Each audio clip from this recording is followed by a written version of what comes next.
Hi, thanks for joining me in today's reflective moment.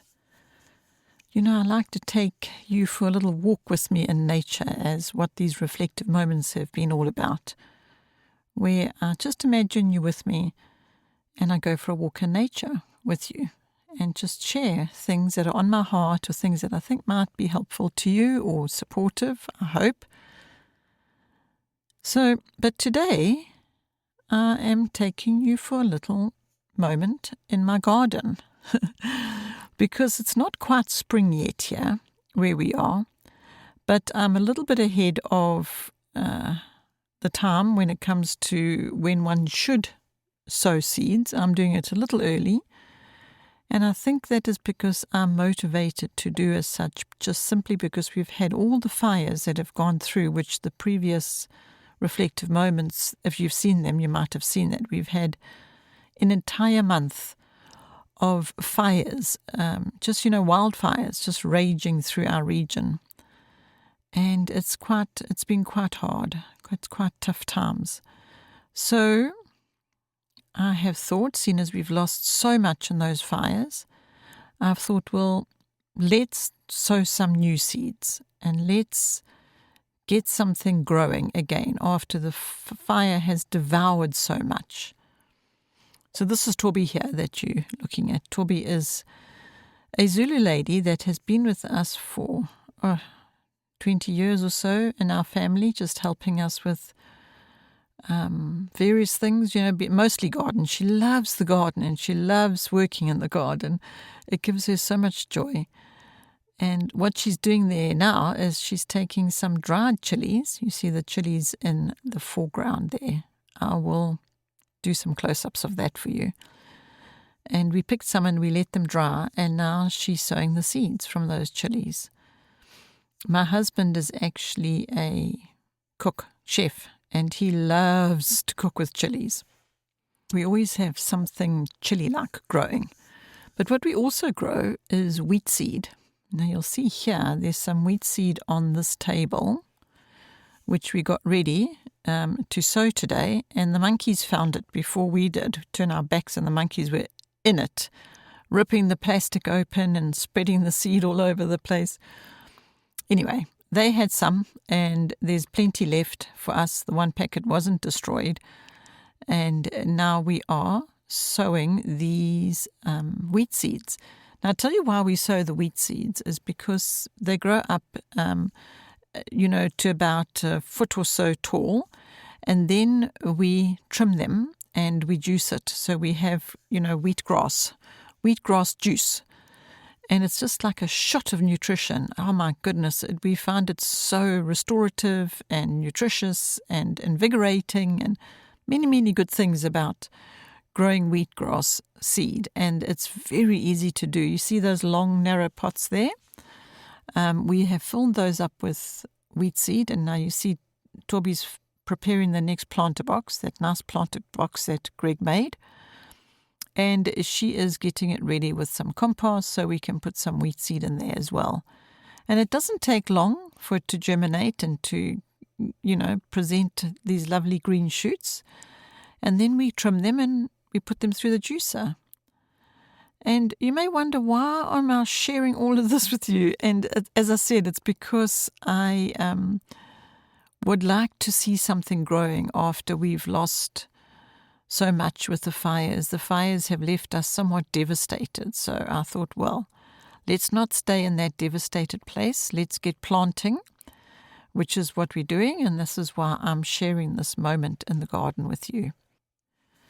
You see, when the fires were happening, we were praying for rain because it was dry, and we just wanted rain to fall from the sky so that it would dampen everything down. But what we did while we were waiting for rain and praying for rain is we turned our sprinklers on in the garden. Just every sprinkler we could get our hands on, we put it on the ends of hose pipes, and we just kept things dampened down that way. And now we're using the sprinkler, obviously, for watering these little seedlings that we've put in. So it's a pleasure to be able to use our sprinklers for that rather than just trying to keep the fire at bay and trying to save things all the time, because the fire was just bigger than us, actually. We couldn't really cope with it. So anyway, I took great pleasure in seeing the sprinklers doing a job other than for the fires and actually giving water for the new little seedlings and seeds and seedlings we had put in. And while I was filming this to share with you, a little birdie came in and sat on the edge of the pot plant and had a little shower. And I thought, wow, isn't that lovely? It's not just us desperate for rain, but here was this little bird, obviously spotted the sprinkler and came in and had a little shower. It was just quite a special little moment. And I just was grateful that I could have captured that and that I'm now able to share it with you.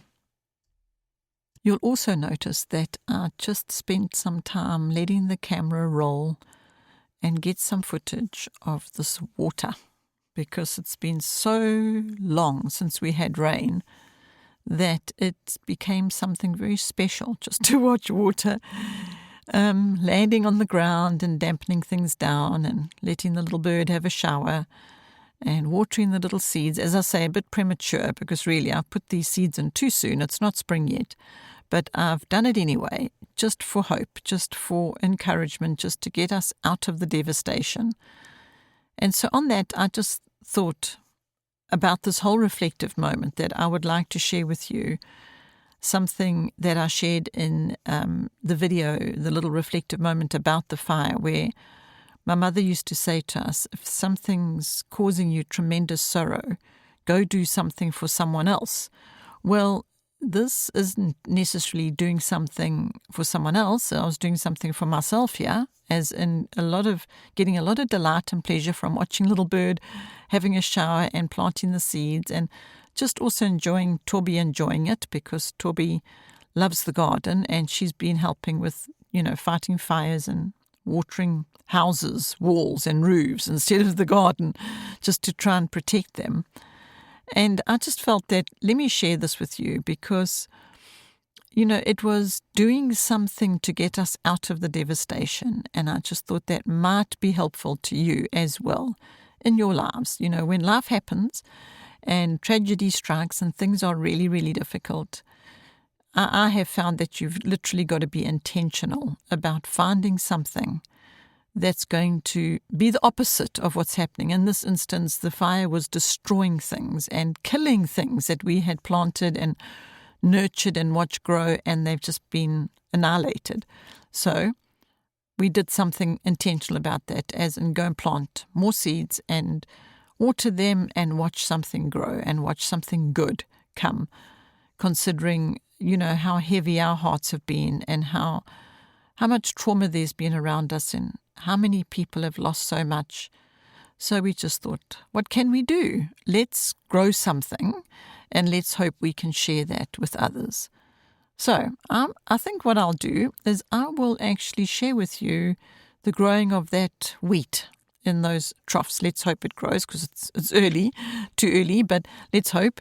And if it grows and it presents a nice little harvest, I'll show you that. I'll show you that process of what happens there and us converting it from that into having little shots of green juice. As I said, we get a lot of value from that, and so we can share that with you, the process of that, and also we can actually share our juice with others that need it. So that'll be nice.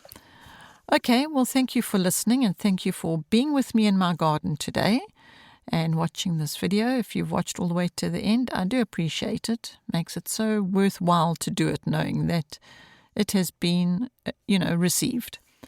So thanks again, and I will look forward to sharing with you in the next reflective moment. Bye for now.